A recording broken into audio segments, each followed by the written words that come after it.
Ladies and gentlemen, welcome back to more WWE Smackdown vs. Raw 2008 General Manager Mode. My name is BrendenPlayz. We are coming off Armageddon. We've had a week after Armageddon, so we are building towards the Royal Rumble pay-per-view.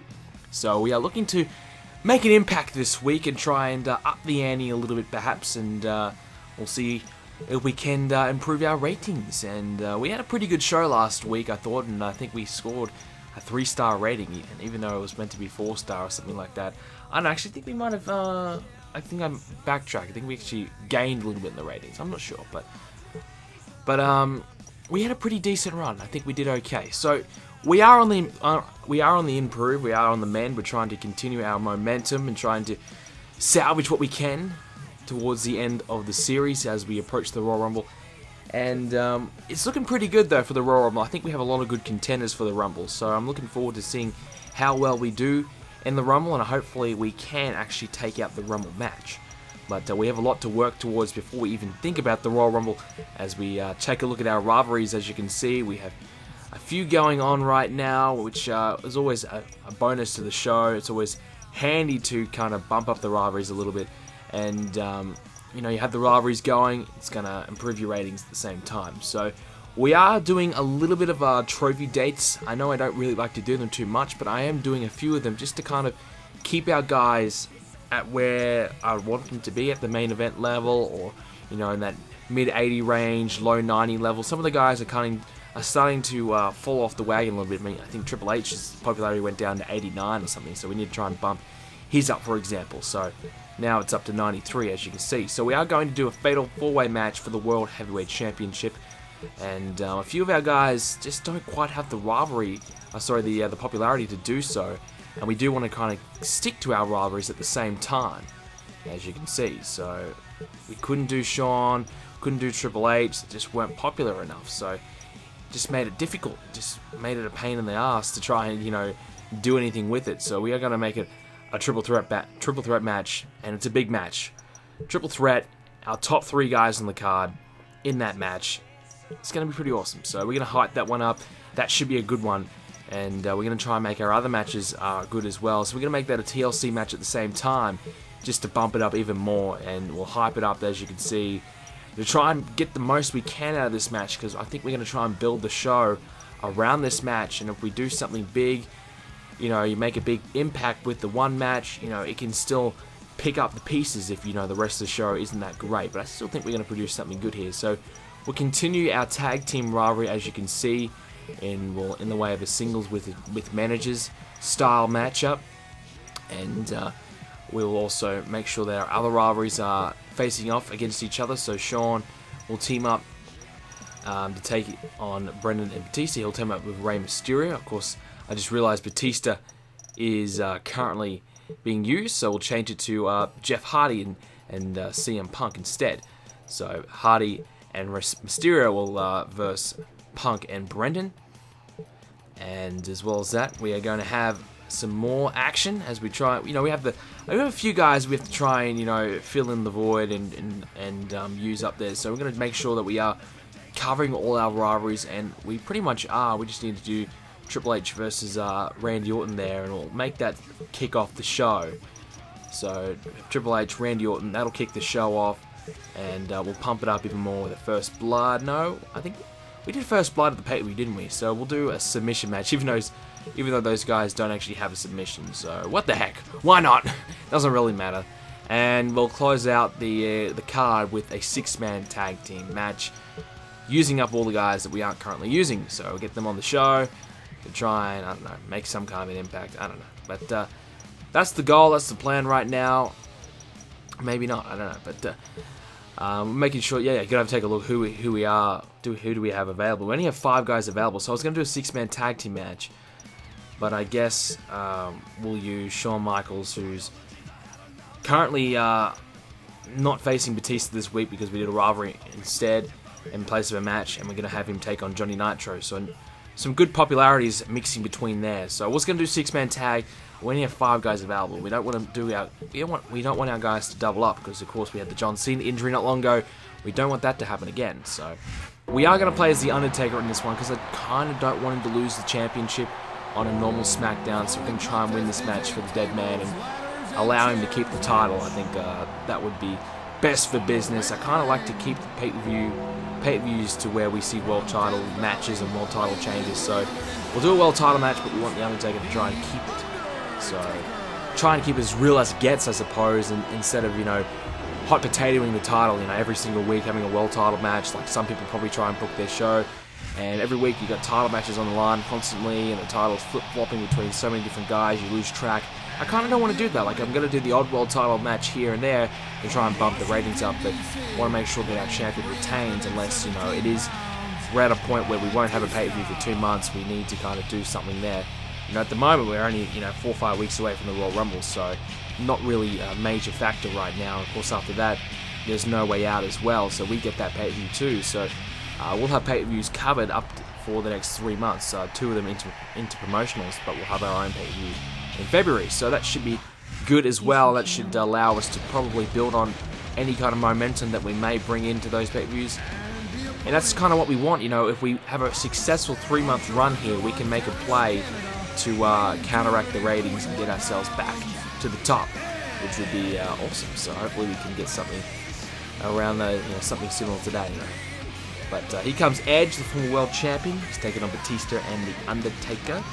This should be an interesting match, I believe. You know, obviously Edge and Undertaker have had a long-term rivalry. It has ended technically, but I've still continued to put those two guys against each other despite not being in a rivalry. Basically because there's nobody else for those guys to face right now. Everybody else is kind of taken up in a rivalry, which is the big problem. So we'll get these guys away from each other soon once these other guys are done with their rivalries, and we'll move on to, I don't know, trying to give the Undertaker a different, fresh opponent. Same with Edge, and maybe we'll have CM Punk versus Edge, or the Undertaker versus Triple H or Randy Orton, something like that, or Undertaker versus Shawn Michaels. Plenty of good match options that we have with all the new superstars that were brought into the show, so it's really exciting. You know, we do have a lot of different match styles and different rivalries that we can use up our sleeve.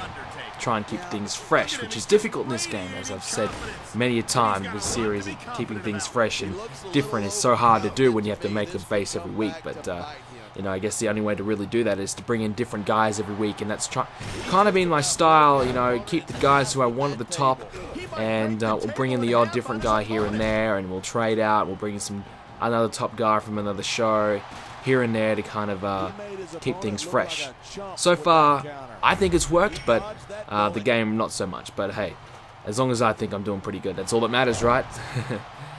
So Undertaker is looking to take Batista out there. Edge is holding the ladder, just kind of looking on, not trying to help Batista out at all. And I believe this match is pinfall victory. Like, you know, back in the old games, we had the TLC matches, and it wasn't trying to climb and grab the title. It was all about pinning in your opponent and getting the 1, 2, 3, which was always silly because they never actually did that with the TLC. It was always about grabbing the title, I believe. I think they had like one TLC match a couple of years ago, didn't they? Was it Cena and Dolph? I don't know. One of those matches where it was just a pinfall. Might have been CM Punk and Ryback or something. I have no idea. But yeah, there was a match back in the day where it was a couple of years ago where there was a pinfall victory. But other than that, it was always about climbing and grabbing the title. So it's kind of interesting that in the games that there were always, you know, pin your opponent kind of stipulation towards it. But you know, I just guess it's just another reason why the games didn't make sense at times, and you know, couldn't even get that simple factor right. Couldn't even get one rule right, you know.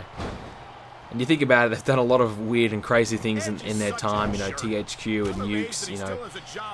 So many of their games has so many flaws, and still do. I mean, look at the new W2K15 on the old gen, it's got a gazillion flaws. So they are always mixed in with flaws, and it still goes on to this day, which is crazy, you know, with the patching and everything like that. But I guess they just can't be bothered to do it sometimes, so that's kind of a shame. But maybe we'll get a little bit of hope when the next gen console game comes out. As the Undertaker tombstone pile driver to Batista, but Batista hasn't suffered that much damage compared to Edge. And I believe, what is it, a rope break, or he broke up the pinfall? I have no idea. But Edge is with a low blow back to his feet as well. And Taker with a bulldog might have hit the skull of Edge on that ladder as well to do even extra damage. As you can see, Edge is down and out. His torso is completely in the red. Batista's doing pretty decent, but he's just suffered a tombstone, so he's going to be a little bit groggy. Certainly not 110% right now. As Batista and Taker fight over the ladder. And this continues as Batista now has the ladder. He sets it up as Edge grabs the table, or we need now is a chair. But now Taker and Batista fighting it up at the top. And Taker gets thrown off the top of the ladder as Batista looks to fire up here and climbing the ladder again. Is he going to jump? No, just falls back down. He realizes it's probably not a good idea, but he's going to go for it again as Edge decides to hit him with that table. So it's now a sledgehammer in play as well. So not a chair instead of a sled. Instead, we do get a sledgehammer, which is not too bad. Not a bad substitute at all, really. I mean, it helped Triple H win a couple of matches here and there. The old sledgehammer. It sucks that really only Triple H is the only guy who can use it anymore. They don't let anyone else use it but Triple H. A bit lame, but whatever. As Taker's got Batista up. Uh-oh. Batista's in trouble. Oh, Batista counters. Batista with the counter there.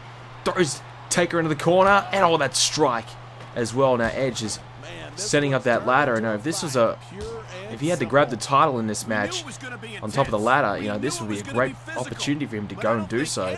Unfortunately, Batista's just pounding away, and Edge can't actually go up to the top and grab the ladder, or grab the title, or grab the briefcase, or grab whatever the hell you want, grab the contract in this game. It's just all about trying to get that pinfall. As Batista, a couple of strikes to Edge and Taker, but Taker's had enough as he takes down Batista as well.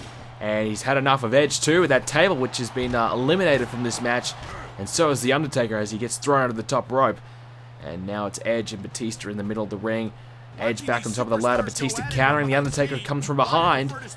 This is getting crazy right now. Things are heating up.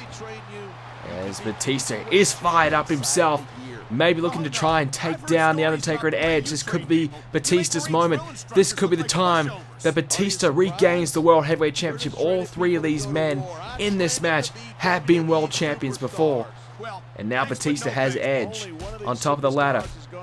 This is dangerous for both men. Undertaker just looking on outside. He's happy just to survey the situation. Let these two guys beat each other up. Uh-oh. Batista on the top. Oh, a suplex off the top. Off the top of the ladder. Hang on. Taker throws Batista outside the ring over the top rope. Cover. Cover on Edge. 1, 2, 3. Yes, Taker has snuck in and gets the victory. Batista doing the damage. Undertaker using his brains, using his smarts, coming in and stealing that match and stealing back the title. Undertaker has successfully retained the World Heavyweight Championship again. Wow. I thought Taker might look to try and win the match himself, but he saw an opportunity, saw the opportunity to take down Edge, get the pinfall, and not have to really do much. You know, he threw Batista over the top rope, triple threat situation. You don't get many opportunities to win the title, and he regained it, and he's good to go. He's reclaimed the title. Here we go, as we'll simulate the other matches for this week's SmackDown. So we had Triple H defeat Randy Orton in the submission match. We also had Shawn Michaels defeat Johnny Nitro. CM Punk and Brendan defeat Hardy and Mysterio. And we had MVP defeat Sandman in the one-on-one singles match with the managers involved as well.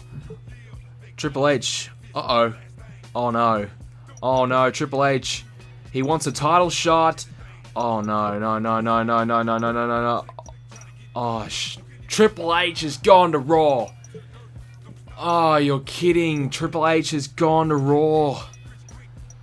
Oh, alright, let's see how Raw did that. 3.5 stars. ECW 3.5. Man, come on. We had 4 stars, so look at that. 4 star, 3.5, 4 star, 3.5, 4.5. But the problem is, Triple H is gone. We're going to have to try and trade to get him back or something. A little bit of a victory in the ratings, I think, this week, but damn, Triple H is gone.